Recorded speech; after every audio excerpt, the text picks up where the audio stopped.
I want to ask you who's more talked about on Reddit, Hot Girl DC, and make a great channel on this. On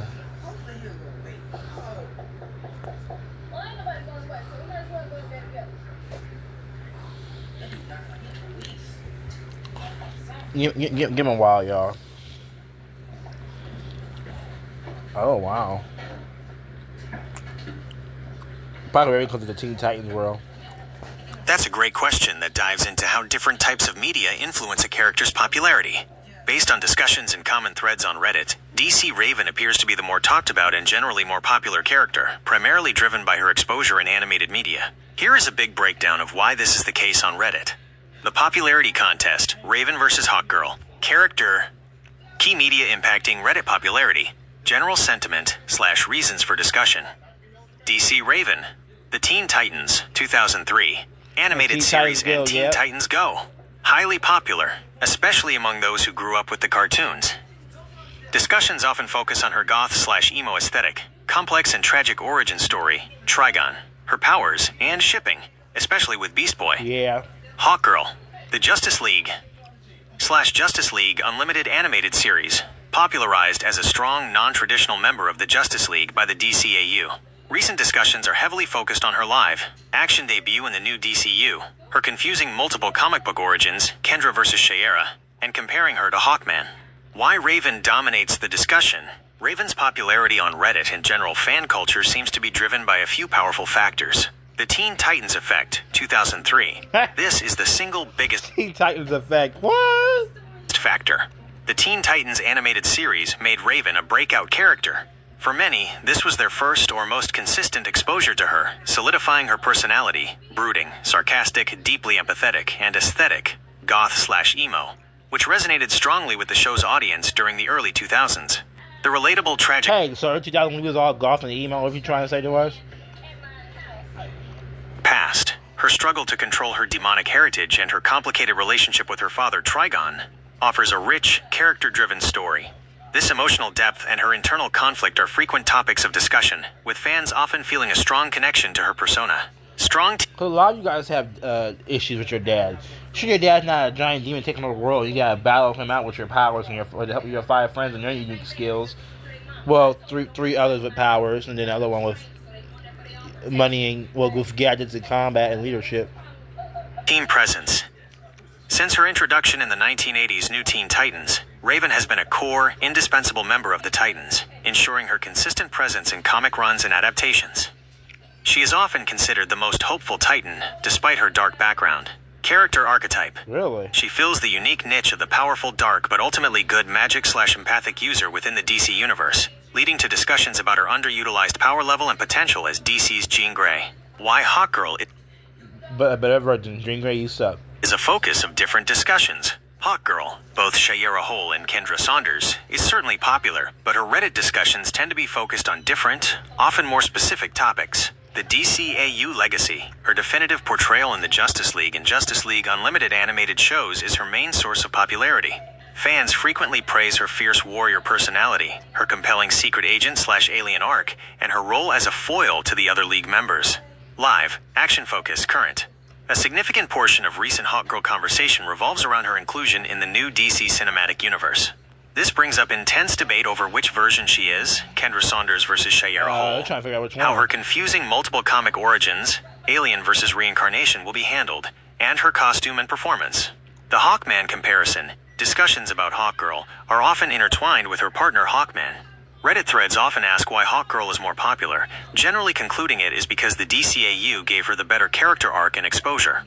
Conclusion. While both characters are incredibly popular thanks to animated television, DC Raven generates more overall discussion and a higher level of sustained, deeply personal fan interest due to the ubiquity and cultural impact of the Teen Titans cartoon. The strong connection fans feel to her aesthetic and emotional arc, and the repetition of her storyline, Trigon, which keeps her relevant. Hawkgirl's popularity is robust. Keeps her relevant. Excuse me?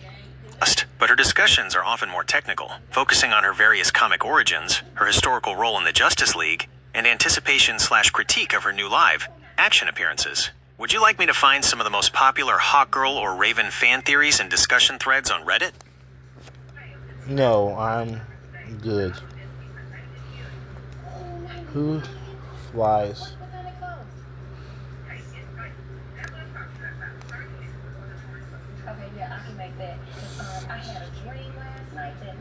Starfire.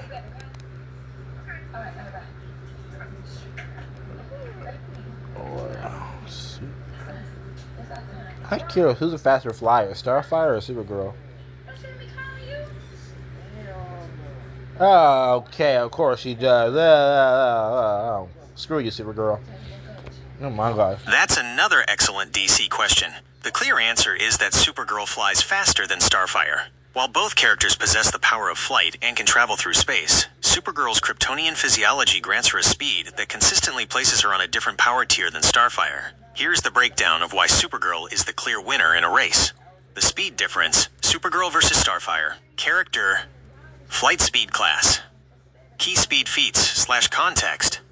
Supergirl, Kara Zor-El. Faster than light, FTL, Delash infinite speed class. As a Kryptonian, her maximum speed is consistently shown to be comparable to Superman's, allowing her to keep pace with the Flash in some situations and break the speed of light with ease for interstellar travel, often stated as multiple times the speed of light. Starfire, Coriander. Sublight to faster than light, FTL class. As a Tamaranian, she naturally possesses the power of solar-powered flight. Her in-atmosphere speed is usually supersonic, making her incredibly fast.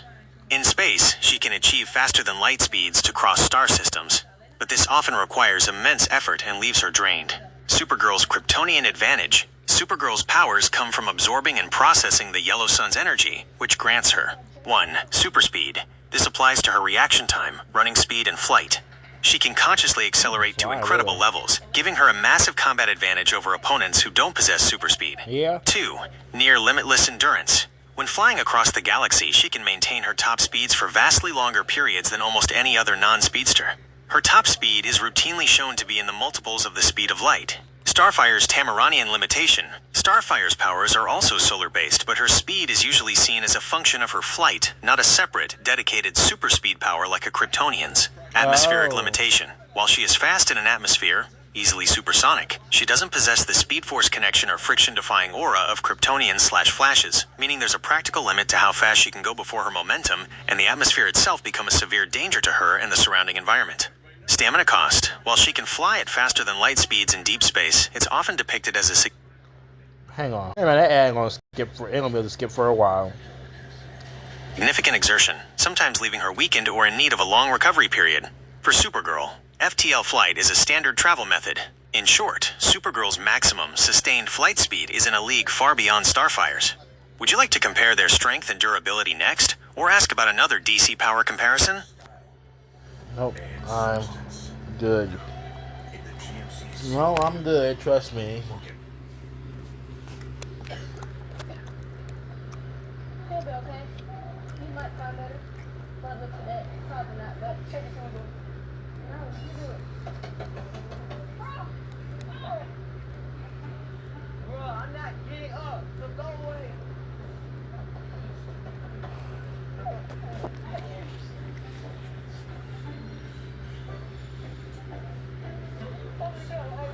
So no one is more clear than the other? Okay.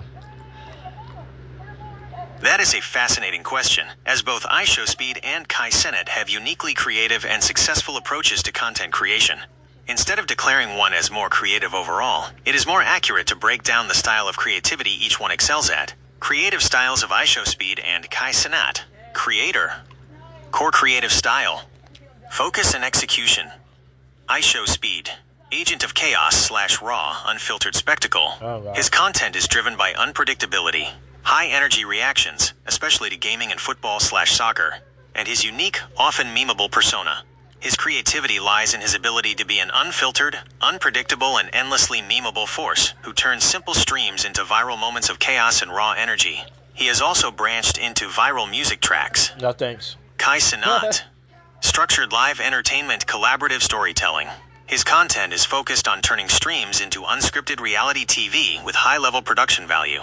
His creativity lies in community engagement, like the Mafiathon subathons, booking A-list celebrity guests, e.g., Lil Baby, 21 Savage, and creating narrative events like Streamer University. His style is more strategic and focused on building a, quote, not just a channel.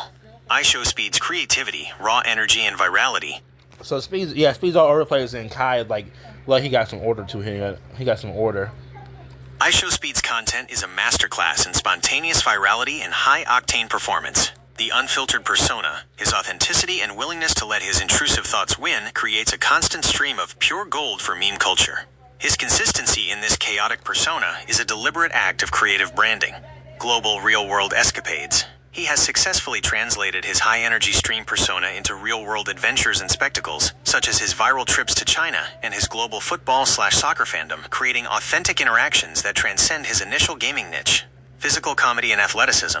He incorporates his natural athleticism, like backflips and speed challenges, and physical reactions into his streams, adding another layer of unique, kinetic creativity to his content. Kai Cenat's creativity, production, and cultural crossover. Kai Cenat's approach is more akin to being a live entertainment producer and showrunner for the internet generation. Strategic events and subathons. His creative focus is on structuring long-form, multi-day streams, Mafiathon, and other event-based series, Streamer University, that are essentially improvised, communal reality shows. High-profile collaborations. He has demonstrated a creative ability to tap into hip-hop and mainstream culture, successfully bringing major artists and celebrities onto his platform for unscripted, raw moments, which is a unique challenge in the streaming space. Building a cast. He creatively built a universe of recurring personalities and friends like the AMP group, which helps create shared jokes, loyalty, and cultural moments. A strategy more common in traditional television than streaming. Okay. Conclusion. If you define creativity as the ability to generate spontaneous, viral, and culturally pervasive moments through a singular, chaotic, and high-energy... Can you explain this a good way? Like, break down how Speed is, how he is, and how Kai is building a cast, high-profile correlations, Speed's physical comedy and athleticism, and then his unfiltered persona. You're explaining this right. Personality. iShowSpeed is arguably more creative. If you define creativity as the ability to strategize, produce, and execute complex, narrative-driven live events that bridge streaming with mainstream celebrity culture, Kai Cenat is arguably more creative. Both creators have fundamentally redefined what it means to be a successful digital entertainer, just through different creative lenses. Would you like to know more about the biggest viral moment for either of these creators? No, I'm good. Let's say so for that.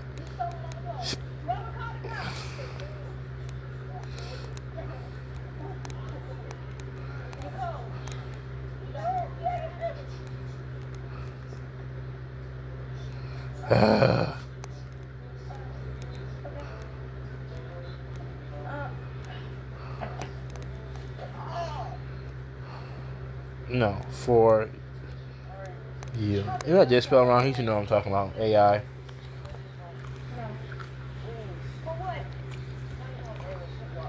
That's great to hear. I'm glad I could provide a helpful and detailed breakdown for you. Is there anything else I can help you research, compare, or break down today? Nope.